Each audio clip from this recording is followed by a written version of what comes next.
vamos a arrancar primero con un contexto de dónde proviene esa resistencia al cambio, de dónde creo yo que proviene esa resistencia al cambio y de dónde pues también proviene quizá esa dificultad a veces para promover que en las empresas las personas fomentemos nuestra propia capacidad de autoaprendizaje. Una vez abordemos ese contexto, vamos a entrar en detalle un poco a conocer las razones más en detalle de por qué esa resistencia al cambio y luego al final vamos a hablar un poco de estrategias de qué podemos hacer al respecto, ¿vale? Entonces, vamos a empezar recordando el propósito de este espacio, de dónde viene la resistencia al cambio en la educación y qué podemos hacer para fomentar una cultura de aprendizaje en las organizaciones que nos ayuden a fomentar ese autoaprendizaje y obviamente aprovechar también las tecnologías que tenemos hoy a disposición. Entonces, en primer lugar, quiero, como ya les había mencionado, hablar de este pequeño contexto que es muy relevante para entender la explicación que viene más adelante. Cuando hablamos de la dinámica que hoy están viviendo las organizaciones en el mundo, es, digamos que evidente que todos nosotros, hoy que estamos en esta etapa de la humanidad, estamos presenciando el inicio de un cambio profundo en la forma de gerenciar las organizaciones, en la forma de dirigir las organizaciones. Y cuando hablo de un cambio profundo, me estoy refiriendo a un cambio de paradigma, algo que muchos expertos en temas de management, personas muy relevantes como una de la que hablaré más adelante, han manifestado y que cada vez nos muestran que efectivamente cada vez es más evidente este cambio de paradigma o este cambio profundo.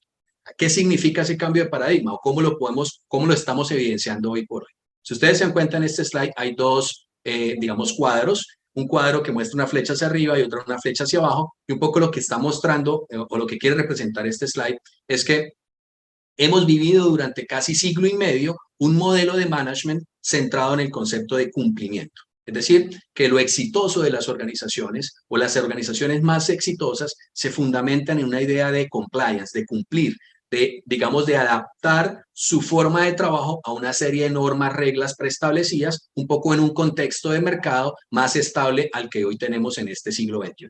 En ese sentido, ese concepto, ese paradigma de management que lleva ya, como les comento, siglo y medio y que ha sido muy exitoso y que ha tenido y que tiene aún muchas cosas muy buenas, está caracterizado por temas como estratificar los segmentos poblacionales en las empresas, estandarizar la forma como se hacen las cosas, buscar que la gente se especialice en ciertas funciones, en ciertos trabajos, en lo que llamamos en recursos humanos, en ciertas posiciones o cargos, ¿sí? Que se formalice, digamos, la dinámica como con una vista más hacia adentro de las empresas, de cómo responder a una necesidad para entregar un producto o servicio hacia afuera y un poco también rutinizar esa dinámica interna para prestar el producto o servicio o entregar el producto o servicio. Ese concepto de cumplimiento o compliance es lo que ha marcado en gran medida algunas características del modelo presente todavía y aún arraigado en muchas de las organizaciones del mundo y obviamente también en Latinoamérica. Pero hace ya un par de décadas, quizá un poco más de tiempo atrás, quizá desde fines del siglo XX, se ha empezado a evidenciar una nueva forma de gerenciamiento, una nueva forma de dirigir organizaciones. Nuestro contexto latinoamericano no es la excepción, también con la irrupción quizá o el crecimiento de empresas digitales, de startups, de nuevas formas, de nuevas generaciones laborales que han traído también nuevas ideas de cómo gerenciar empresas, pues empiezan a surgir nuevas ideas que retan un poco el paradigma tradicional. Ideas como que las personas en el trabajo, ¿sí? Lo que llamamos los colaboradores, los empleados, debemos fomentar un sentido de propiedad y que no sea solamente, digamos, una sensación, sino que realmente las personas tengan ownership explícitamente, hacerlos partícipes, que sean dueños en parte de la organización, que se permita experimentar también cuando no tenemos un entorno turbulento de mercado, donde hay mucho cambio acelerado, pues necesariamente la estandarización a veces no es tan viable y termina requiriéndose experimentar, crear nuevas ideas, probar, equivocarse para mejorar. Evidentemente también en un entorno de esa magnitud, pues necesitamos promover la meritocracia mucho más, el talento, quizá no desechar la especialización, pero también promover talento que más que encasillarse a una posición o rol, tenga una capacidad de explotar sus capacidades o todas sus competencias para diferentes proyectos, iniciativas, muy conectado con el mercado, un contexto de negocios donde realmente el mercado hay que escucharlo permanentemente, incluir digamos, a los clientes en la misma dinámica de creación, productos y servicios y donde evidentemente el concepto de comunidad, de entender que internamente hay una comunidad de trabajo y que por lo tanto no hay tantos, o se minimiza un poco el concepto de jerarquización e involucrar los stakeholders externos, pues nos empieza a cambiar el paradigma de management. Y en esa forma de cambio, en esa transición que estamos viviendo hoy, pues empiezan a surgir varios retos, y varios retos que están involucrados justamente con lo que es nuestro core de la charla de hoy. Tiene que ver con esa resistencia al cambio para la educación, para la formación corporativa y obviamente también para los temas de autoaprendizaje. Me gustan mucho los planteamientos de Gary Hamel, por eso lo presento acá, porque creo que esta persona que es un gurú del management en el mundo, creo que una de las personas más respetadas y más reconocidas en cuanto a sus ideas sobre la transición del management en el mundo, pues resumen este concepto. Gary Hamel habla de estamos viviendo una transición entre el modelo burocrático de las empresas, que todavía está en gran medida arraigado en general en el mundo, a un modelo más, como lo llama Gary Hamel, humanocrático. Y si ustedes se dan cuenta, en este esquema, el cambio de paradigma se da en que, por un lado, la burocracia o el modelo tradicional que ha venido existiendo por siglo y medio, pone al individuo como un medio de la organización. Las personas son un medio, un recurso de la organización para que la organización pueda generar algún tipo de entrega hacia el exterior, hacia el mercado, hacia el entorno. ¿Okay? Pero Gary Hamel lo que nos dice es que la forma como se está cambiando el management hoy en las organizaciones está poniendo digamos, en el punto clave de las organizaciones a las personas, ¿sí? Y las empresas pasan a ser como el medio a través del cual el talento organizacional, ¿sí?, se expresa o permite que se genere un alto impacto de ese talento, de esas competencias para provecho, obviamente, de las organizaciones. Entonces, si se dan cuenta, el cambio de paradigma está centrado en dónde está la empresa y en dónde está la persona. La persona como un medio, ¿sí?, como un recurso de la organización, y empieza a migrar a un concepto de la empresa o la organización como un medio para el talento de la organización para generar impacto en el mercado. Ahora, bajo estos dos paradigmas, pues, ¿cómo se ve la formación? Muy posiblemente, si ustedes se ponen a pensar en cómo uno piensa la formación corporativa desde estas dos perspectivas, de cómo se ve la innovación, cómo se ve la pasión de las personas para motivarlas a que entreguen su contribución, la iniciativa, la capacidad de adaptación, pues evidentemente nos damos cuenta que en estos dos puntos de vista, uno emergente y uno ya no en decadencia, pero que ha ido perdiendo, digamos, posicionamiento, pues muy posiblemente se van a ver diferentes. ¿Ok? Con este contexto de que estamos en una transición del management, es que quiero pararme ahora para avanzar en la explicación de esos obstáculos que hoy tenemos o que tenemos que afrontar para minimizar esa resistencia al cambio y esa autoformación en los contextos corporativos. Les quiero dejar y reitero este mensaje. Estamos en una transición del management y esa transición ya la estamos viviendo en Latinoamérica. Las nuevas generaciones las están demandando. Y ese cambio de mentalidad colectiva también está promoviendo que la forma, digamos, tradicional, como los managers o los directivos de las empresas han concebido durante siglo y medio, la gerencia, pues se tiene que evolucionar, enriquecer, se tiene que en cierta medida transformar. ¿Okay? Entonces, mitigar la resistencia al cambio y fomentar el aprendizaje. 6 grandes, desde mi perspectiva, retos que tenemos. Unos retos a nivel de empresas y unos retos a nivel de las personas, de la gente. Unos retos a nivel corporativo, unos retos a nivel de los colaboradores, de los empleados. Y ambos son retos muy importantes que debemos afrontar en el mundo actual de nuestras empresas. A nivel de las organizaciones, ¿qué grandes retos tenemos para mitigar la resistencia al cambio respecto a la formación y fomentar el autoaprendizaje?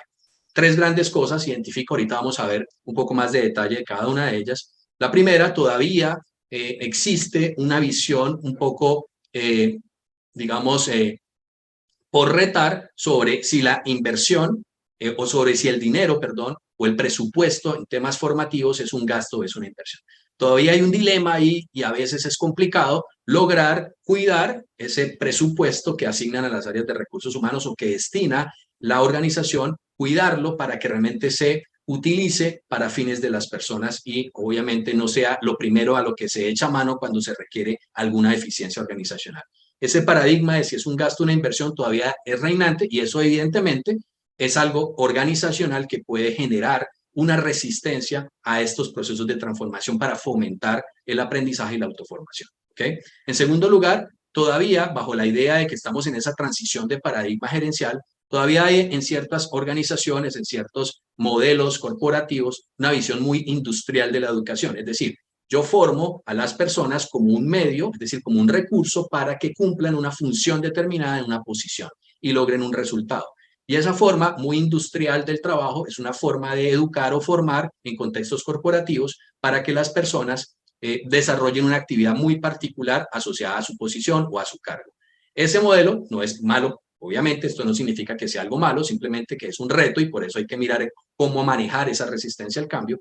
Es un reto porque hoy por hoy, pues como lo veíamos, esta nueva dinámica que nos trae el mundo hace que sea necesario no abandonar la especialización, pero entender que no estoy formando para puestos específicos, que si estoy formando es para que las personas desarrollen capacidades y competencias que pueda poner a disposición en cualquier reto o en cualquier necesidad de la organización. Entonces el foco se amplía de una educación muy industrial, muy a posición, a una formación más para crear una capacidad organizacional a nivel del talento. Y finalmente, todavía bajo ese esquema tradicional de relacionamiento o de paradigma tradicional de gerencia, la relación entre las personas y las empresas todavía tiene una connotación muy transaccional. Es decir, yo acuerdo contigo un contrato, tú tienes una subordinación hacia mí como empleado y en cierta medida pues estás cumpliendo o estamos cumpliendo una transacción. Tú me pagas por algo, ¿sí? Yo como empleado, tú me das un dinero por yo entregarte mi trabajo y tú debes cumplir como empresa, yo me pongo en la posición, tú debes cumplir porque yo te estoy pagando por eso. Esa visión transaccional, que no es mala, está tácita obviamente a cualquier relación laboral, pero poco a poco debe evolucionar a verse más allá de una relación de ese tipo. Ya lo vamos a ver más en detalle. Y por el lado de las personas tenemos tres grandes retos también. Es evidente para todos nosotros que en el mundo en el que vivimos hoy, las personas tenemos varios retos a nivel individual respecto a cómo fortalecer mi capacidad de aprender a aprender. ¿Sí? Y eso se da porque en estas épocas se ha evidenciado en diferentes estudios a nivel mundial, científicos, investigaciones, que estamos perdiendo nuestra capacidad de atención. Los seres humanos estamos perdiendo nuestra capacidad de atención. Y eso es algo que toca retomar, rescatar, no verlo como algo que así es y no se puede hacer nada. Ahorita vamos a ver qué podemos hacer al respecto. Definitivamente también estamos un poco golpeados en perder la motivación y en tener hábitos de estudio que quizá no se han fortalecido tanto en la educación básica, en la educación media, en la universidad. Se ha ido disminuyendo esa orientación a crear una motivación por aprender y unos hábitos de estudio apropiados. Y cuando las personas llegan a las empresas, muy posiblemente vienen con falencias. Y eso hay que también saberlo trabajar. Y por último, otro gran obstáculo que tenemos para cambio, para disminuir o mitigar la resistencia al cambio y fomentar el autoaprendizaje, es la dinámica de alto estrés o de estrés que hoy muy posiblemente en diferentes contextos de varios países, regiones, empresas, se vive en el día a día. Entonces vamos a ver un poco más de detalle de estos elementos que son causas a esta dinámica, un poco obstáculos, para saber más adelante cómo lo podemos mitigar. Si conozco la causa o entiendo un poco más la causa, lo que está detrás de esto, pues puedo encontrar más maneras de buscar soluciones, ¿vale? Entonces vamos a arrancar por las empresas, ¿ok?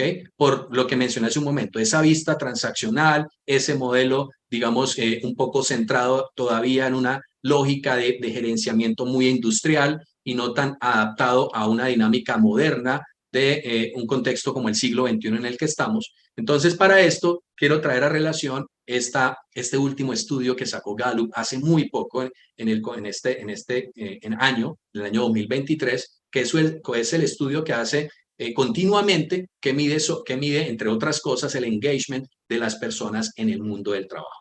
Y los datos que nos arroja este estudio de Gallup, que reitero, es un estudio frecuente y que generalmente ha tenido un comportamiento muy similar durante los años que se ha hecho, que lleva, si no estoy mal, más de 10 años realizándose este estudio de forma frecuente, nos arrojan estos datos que estamos viendo acá en esta imagen.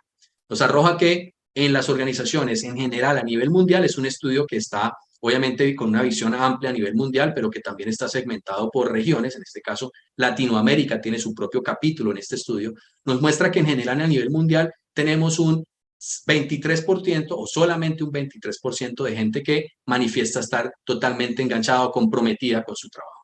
Y el restante son personas que o bien se encuentran totalmente desenganchadas, es decir, lo que llama Gallup una renuncia ruidosa, es decir, que son contradictores acérrimos de la organización, aunque estén trabajando en ella, ¿sí? Y adicionalmente, un 59% de personas que están en la organización, pero en un nivel de renuncia silenciosa, lo que se conoce actualmente en el contexto de HR como la renuncia silenciosa, es decir, están dando quizá su esfuerzo mínimo para cumplir con lo que se requiere, pero definitivamente a nivel de pasión, de ganas, de propósito, pueden estar ya desconectados de la organización. Y eso, aparte de esa preocupante cifra, porque solamente un 20%, 23% de la gente que tenga ese alto compromiso o alto nivel de compromiso, pues nos da pie a pensar de que algo está funcionando inadecuadamente en la forma como hacemos nuestras dinámicas, nuestro gerenciamiento organizacional. Otros datos complementarios. 44% de las personas encuestadas en este estudio de Gallup dice manifestar permanentemente alto estrés. Ahorita lo vamos a ver un poco más en detalle. 51% de las personas mencionan que están buscando activamente trabajo, es decir, que donde están posiblemente no reúne lo que esperan encontrar y están buscando una alternativa diferente. 48% de las personas que mencionan querer salir a buscar una alternativa diferente son personas de menos de 40 años en Latinoamérica, ¿sí? 11% de las personas manifiestan que en cualquier momento se irían sin ningún previo aviso y 53% de las personas encuestadas manifiestan que este es un buen momento para buscar una alternativa de trabajo. Con este panorama, si quieren lo podemos resumir también ahí con la frase que encuentran a la izquierda, pues definitivamente lo que entre otras cosas, lo que se evidencia en este estudio, lo que se menciona es que las personas están queriendo tener una relación diferente con las empresas, que no sea un enfoque meramente transaccional, que era lo que mencionaba, para que pasemos a una relación mucho más personal, mucho más humana, mucho más centrada en la persona, mucho más donde la persona no se vea como un medio de una organización, sino que se vea como digamos, en cierta medida como una piedra angular, como realmente una figura muy valiosa para que se pueda potenciar su talento en pro de un propósito mayor en las organizaciones. ¿Okay? Entonces, este concepto nuevamente nos muestra la idea de que está demandándose cada vez más en el contexto de las empresas una transición del management. Si no lo hacemos, pues estamos corriendo el riesgo, como lo muestra Gallup, de que la gente se desconecte, ya sea que se vaya o no de la organización, y por otro lado, pues nos genere dinámicas de no alta contribución o de pérdida de rendimiento a nivel individual o a nivel colectivo.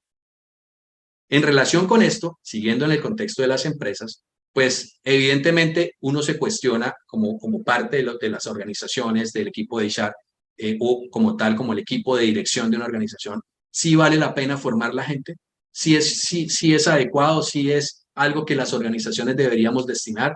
Y obviamente desde mi recomendación es un rotundo sí lo debemos hacer, ¿sí? Miremos esta breve análisis, un análisis muy sencillo y es, ¿qué pasa? Yo puedo formar o no formar, ¿sí? Es una decisión que cada organización en mayor o mayor porcentaje. ¿Qué pasa si yo formo, si me voy por el brazo de la izquierda en esta presentación? Puede ser que la persona se quede, que es mi mundo ideal, formo a la persona, se queda, la persona crece, contribuye, ok, perfecto, ese es el mundo ideal para todos. ¿Qué pasa si formo y la persona se va? Ok, no es algo chévere, no es algo bueno, nos va a doler, pero a la larga sentimos que mientras la persona estuvo y pues, se le formó, contribuyó, y si no, pues evidentemente creemos que hicimos un buen trabajo al agregar o al alinearnos con una responsabilidad social empresarial también para formar talento en general para el mercado. Ahora, en el extremo opuesto, ¿qué pasa si yo no formo?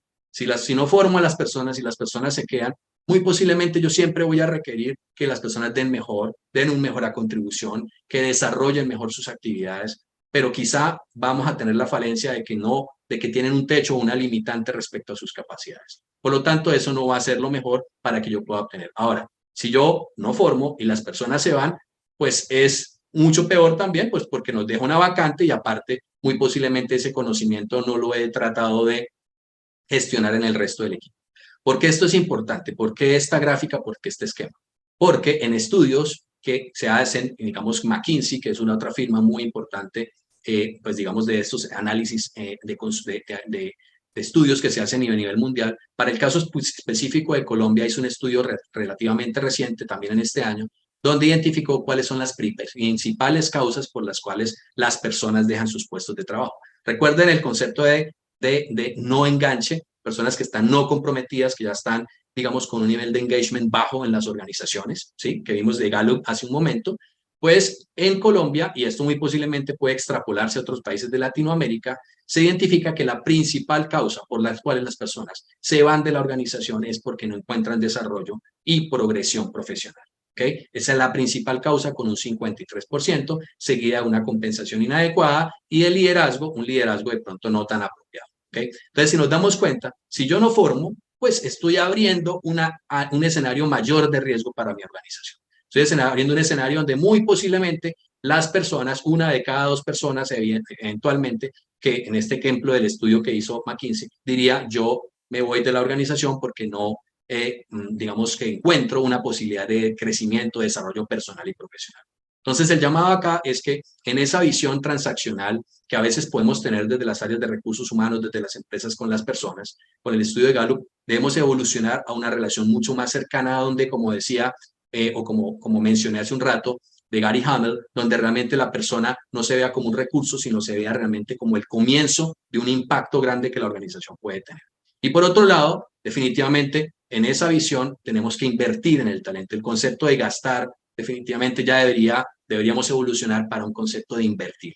Porque la inversión en talento, la inversión en desarrollo, la inversión en capacitación no solamente nos va a minimizar riesgos de pérdida de talento, que es súper costoso para las empresas, sino que nos va a dar más garantía de que esas competencias, esas habilidades que desarrollo vayan a tener un fruto dentro de la organización si las personas se quedan como tal. ¿Okay? Entonces, hemos visto la vista de las empresas. Ahora veamos la vista de las personas. Cuando hablábamos de los obstáculos. Entonces, vimos hace un momento que evidentemente nuestra dinámica de las organizaciones está teniendo un impacto en el engagement de la gente. Estamos viendo también hace un momento de que esa duda de si gastar o no gastar o invertir o no invertir, pues evidentemente lo mejor que pudiésemos hacer es invertir en formación en las personas. Y ahora desde las personas, ¿cuáles son los principales obstáculos que encontramos hoy en el mundo de las organizaciones? Entonces, cuando yo como empleador, como empresa, hago un proceso de selección y pues obviamente busco personas para diferentes procesos o en diferentes niveles organizacionales y demás, es posible que yo encuentre a veces dificultades en dos cosas, en el manejo de emociones y en hábitos de estudio, que están relacionados y por eso los menciono los dos. Porque muy posiblemente si yo no tengo un adecuado manejo emocional, mis hábitos de estudio, no sean de autoestudio, de autoformación, de autocapacitación, de autodesarrollo, no van a ser tan sólidos. Y eso es muy importante, porque hoy estamos viviendo, y eso es algo que más adelante explicaré como una estrategia que debemos trabajar, necesitamos ayudar quizá en ese comienzo o en ese ingreso de las personas en los procesos de onboarding, en esas dinámicas de fortalecer tanto su manejo emocional como sus hábitos de estudio. En segundo lugar, las personas hoy estamos cada vez más conectadas a pantallas y demás, pero eso nos ha vuelto a veces un poco más aislados y hemos ido teniendo un poco menos de capacidad a veces para hacer decodificación social, es decir, para relacionarnos mejor con otros. Y en una dinámica del mundo como la que estamos hoy, definitivamente colaborar, trabajar en equipo es esencial. Si yo estoy un poco ensimismado dentro de unas pantallas, puede ser que sea muy hábil manejando teclados, pero en ese relacionamiento o decodificación social lo voy a perder. Igual necesitamos ayudar a las personas y las personas se necesitan ayudar a sí mismas a romper un poco ese enganche que se tiene hoy a veces adictivo a ciertas dinámicas digitales. También más adelante a hablar un poco más de eso. En tercer lugar, eso nos lleva claramente a un incremento en experiencias digitales inmediatas, a una idea de que yo me formo tomando, digamos, o no invirtiendo mucho tiempo más bien, ¿sí? Y que con eso ya fácilmente yo puedo, digamos, tener una alta capacidad y eso en parte puede ayudar y obviamente todo lo que se promueva en el mundo de la formación es positivo, pero también debo entender que la experiencia, ¿sí? Y el aprendizaje se logran con el tiempo también y que necesito entender que esa adicción a veces a lo inmediato nos genera más ansiedad que realmente resultados. Y por último, hoy todos estamos sometidos a una sobrecarga de información. Herbert Simon, que es uno de los ganadores del premio Nobel, hace mucho tiempo lo dijo, la abundancia de información crea escasez de atención. Es decir, también para nosotros hoy como personas, como empleados en las organizaciones, estamos bombardeados de 50.000 cosas en nuestro entorno corporativo, muchas tareas, muchos proyectos, muchas cosas a la vez, más lo que a nivel personal tengamos, y tener tanta sobreinformación definitivamente nos mitiga la atención, que no nos lleva a crear hábitos adecuados para formarnos o para trabajar en el ámbito, digamos, del autodesarrollo. Ahora bien, esto se conecta con este otro elemento que estamos viendo en el slide, el estrés, ¿sí? Esta gráfica que están viendo en este momento también proviene del estudio de Gallup, y es una gráfica, perdón, que nos muestra cómo ha ido incrementando en el análisis que hace Gallup desde el 2009 el nivel de estrés diario de los trabajadores. Obviamente tuvimos un alto pico cuando llega la pandemia del COVID-19, como ustedes están viendo en la gráfica, pues pasar de un 38% a un 43%.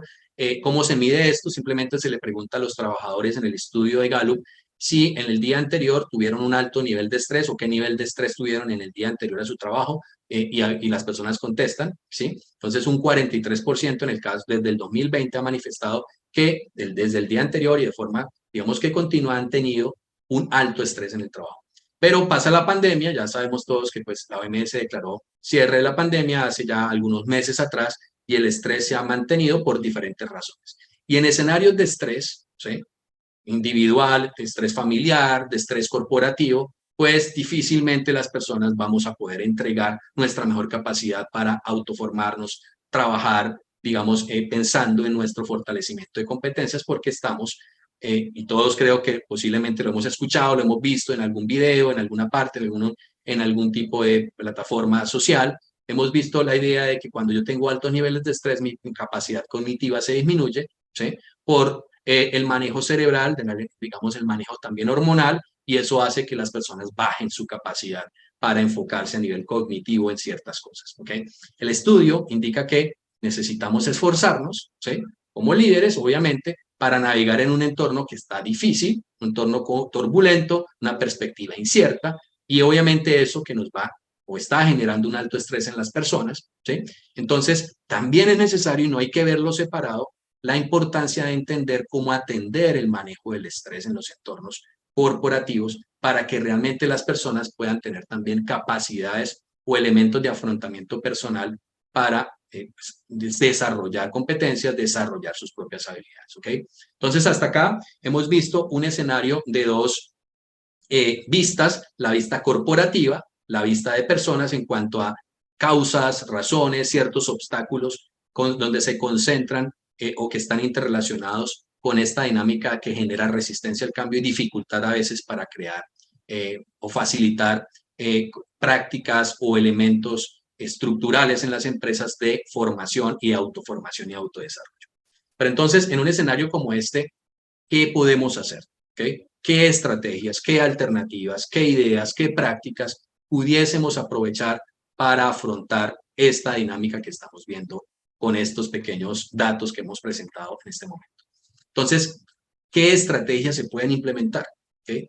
Entonces, para hablar ahora más adelante de algunas estrategias, tanto a nivel de empresas como a nivel de personas, pues voy a tratar de colocar una sombrilla, agrupar estas estrategias bajo un concepto. El concepto que es, digamos, o que hemos venido desarrollando en esta temporada 4 de Skill, que es la cultura de aprendizaje.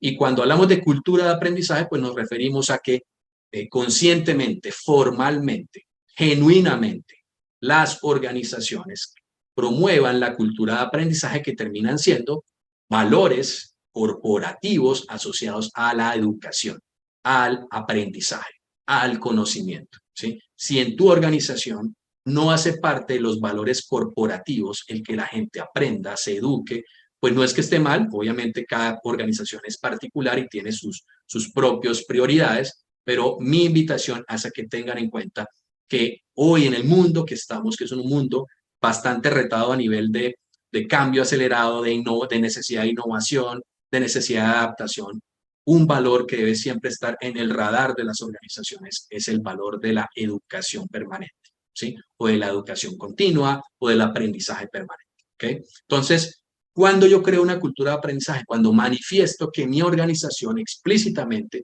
valora eso, porque empieza a generar convenciones, la gente empieza a identificar, ok, si eso es así, yo cómo lo vivo en mi día a día, ¿sí? ¿Qué procesos existen? ¿Qué prácticas se están promoviendo en la empresa realmente para alentar a las personas a que aumenten su conocimiento y competencia, como nos dice Pablo Rivas, una persona que ha trabajado en estos temas en Latinoamérica? Entonces, si yo formalmente, digamos, no considero esto como una estrategia corporativa, crear una cultura de aprendizaje o priorizar la cultura en general, pero dentro de la cultura corporativa, el aprendizaje, pues difícilmente las personas van a movilizarse hacia allá.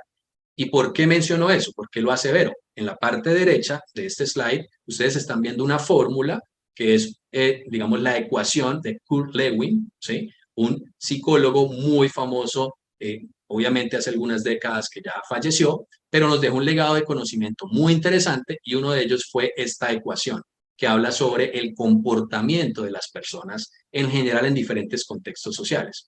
Entonces, Kurt Lewin dice, usted no va a poder controlar a las personas para que hagan o no hagan de forma individual. Es muy complejo, por no decir que inviable, usted pensar que en un entorno corporativo, en su organización, usted va a controlar a cada uno de sus empleados para que esas personas se autodesarrollen o se creen sus propios hábitos de estudio y lo hagan de forma individual porque usted está ahí vigilando, un poco estableciendo algunos controles al respecto. Como no se puede hacer desde la perspectiva de Kurt Lewin, él propone que lo que sí se puede hacer es diseñar un entorno, ¿sí? Diseñar, en este caso, una cultura de aprendizaje donde se promueva el cambio del comportamiento, ¿sí? Y en ese sentido, la fórmula lo que nos indica, la B, como el comportamiento de la persona, es una función de dos elementos. De la persona, de su propia personalidad, de la persona, de su propia individualidad, pero también es una función del entorno. Dependiendo cómo el entorno me movilice, o yo lo perciba, el entorno me puede movilizar hacia un lado o movilizar hacia el otro. Si yo no tengo una cultura de aprendizaje, no la promuevo formalmente, explícitamente, no tengo valores corporativos orientados al aprendizaje, procesos, prácticas reales, no tengo recursos, muy posiblemente no doy ningún tipo de motivación a las personas o reconocimientos formales a las personas por esto, pues evidentemente las personas no van a percibir un entorno donde eso se valore, donde eso sea una prioridad, donde eso sea estratégicamente positivo para el negocio y por lo tanto va a entrar en su agenda personal como la décima o duodécima o la X ítem a realizar dentro de la multiplicidad de sus tareas y deseos y obviamente también prioridades. Entonces, bajo este escenario, que estoy retomando un poco de esta perspectiva de la psicología de Kurt Lewin, entonces vamos a hablar de estrategias a nivel corporativo y también a nivel de las personas, porque pues necesitamos equilibrar ambos elementos. ¿Qué podemos hacer a nivel corporativo y qué también podemos seguir promoviendo, apoyando a las personas en este proceso? Entonces, en primer lugar, a nivel de empresas, en la parte izquierda de este slide aparecen algunas estrategias que voy a narrar, que voy a explicar. En primer lugar, súper importante, digamos que los estudios más recientes asociados a cómo promover capacidad de talento en las organizaciones, esto no es algo nuevo, pero cada vez es más evidente o relevante, es que necesitamos contratar o tener prácticas de selección, adquisición de talento muy sólidas para identificar disposición o motivadores intrínsecos de las personas en el autoaprendizaje. Y eso implica fortalecer nuestra capacidad de medición, fortalecer nuestra capacidad de medición de talento. Y muy posiblemente, pues necesitamos fortalecer mucho esa capacidad desde el inicio del proceso de recursos humanos que se dan en los procesos de selección. Entonces, saber medir.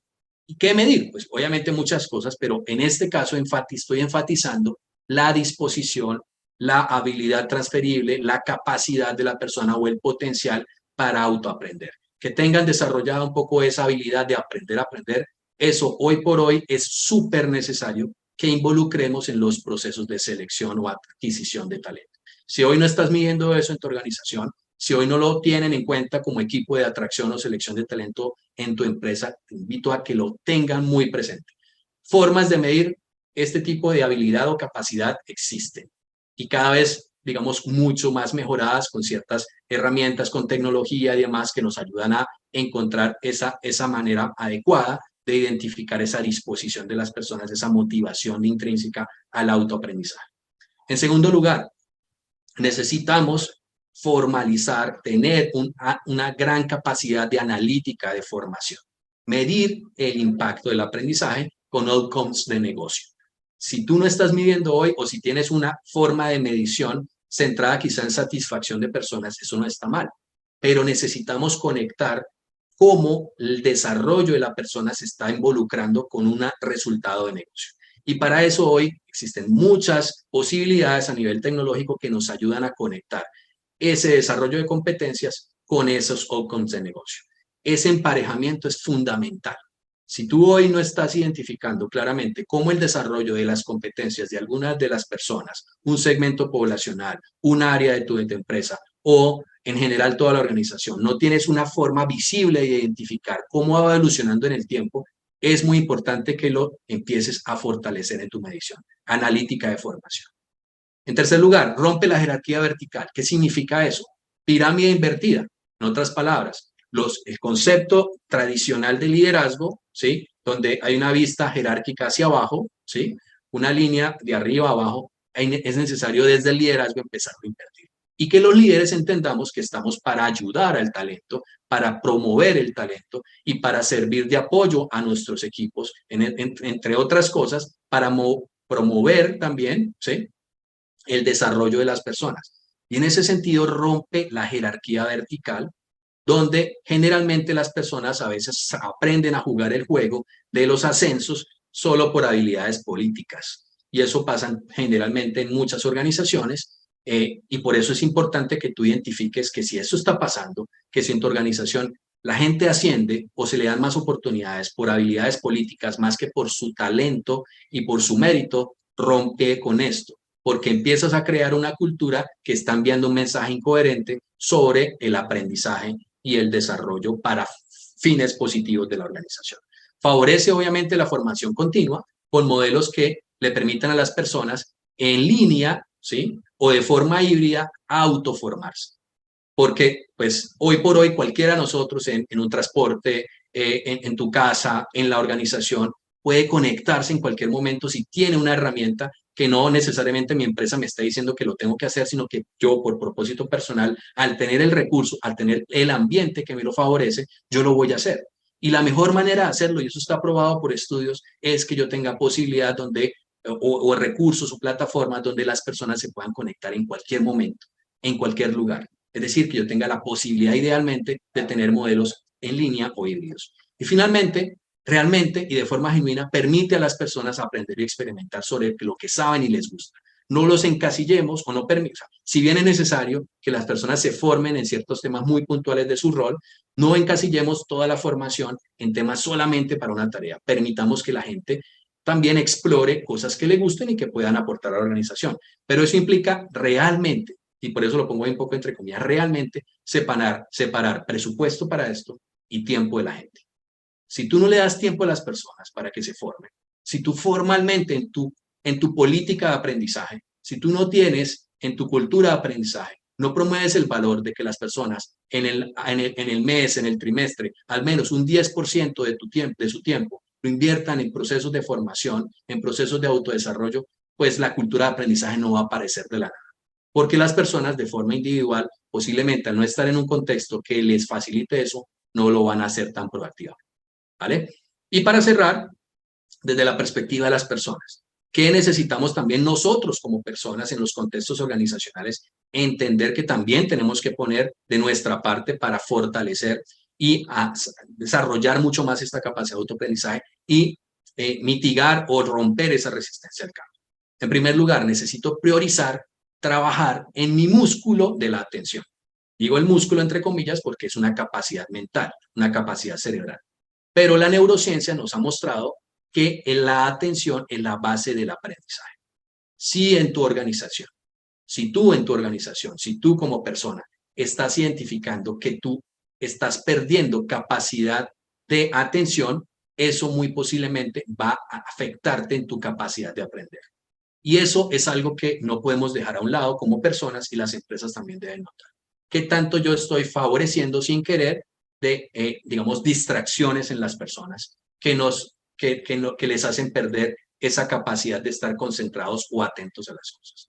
Si las personas entendemos que se puede desarrollar en la atención, que no es algo como que nací así y así me quedé, sino que yo puedo desarrollar ese músculo y que esa capacidad es la base para mejorar mi autoaprendizaje, yo le voy a invertir esfuerzo para trabajar en mi capacidad de atención. También tengo que, como todo, medir. ¿Qué tengo que medir? Identificar. ¿Por qué procrastino? ¿Sí? ¿Por qué me disperso? Y eso es muy importante porque tiene que ver también con nuestro propio trabajo en nuestro propio manejo de emociones. La procrastinación y la dispersión se da generalmente porque yo estoy distraído por circunstancias a veces personales o manejos, digo, pronto complejos a nivel de mi dinámica personal a nivel emocional. Entonces tengo que identificar qué me gatilla, qué me está que actúa como gatillo para que yo empiece a dispersarme o deje a un lado las cosas para más adelante. Y qué rutinas son las que yo genero como recompensa cuando eso me pasa. Entonces, tengo una tarea que hacer en el trabajo y cuando me siento a escribir un memorando, por decir un ejemplo cualquiera, entonces ya me dan ganas de ponerme a mirar algún reel en alguna red social porque eso me da una recompensa. Entonces prefiero hacer esto y no afrontar la emoción de pronto un poco no tan grata de sentarme a redactar una carta hacia algún compañero o compañera. ¿Okay? También es muy importante que nosotros como personas seamos muy honestos con nosotros mismos para identificar nuestro propio nivel de incompetencia, lo que se conoce desde hace varios años atrás como el principio de Peter, que por cierto el MIT lo probó en estudios relativamente recientes, identificó que es algo que sí existe, es decir, las personas podemos ascender a veces por mucho entusiasmo que nos den en las organizaciones, ascender hasta posiciones más altas, hasta llegar a un nivel de incompetencia donde evidentemente posiblemente nos vamos a quemar. Y esto no significa que tengamos un límite o techo como seres humanos, simplemente lo que significa es que debemos identificar que si yo no soy competente para liderar un equipo de ventas porque no soy un gran vendedor, pero no es mi competencia manejar personas porque soy un contribuidor individual, no significa que no lo pueda hacer, pero prepárate para eso. Y no aceptes un ascenso como director de ventas sin tener esa habilidad. Identifica y sé honesto con tu nivel de incompetencia, porque si lo asumes sin tener la competencia, muy posiblemente no solamente vas a tener un mal resultado tú, sino que vas a arrastrar a un equipo de trabajo y posiblemente vas a tener una consecuencia no tan favorable. Claramente hay que formarse. Tenemos hoy a disposición en el mundo online, ¿sí?, la posibilidad de formarnos con las mejores personas del mundo.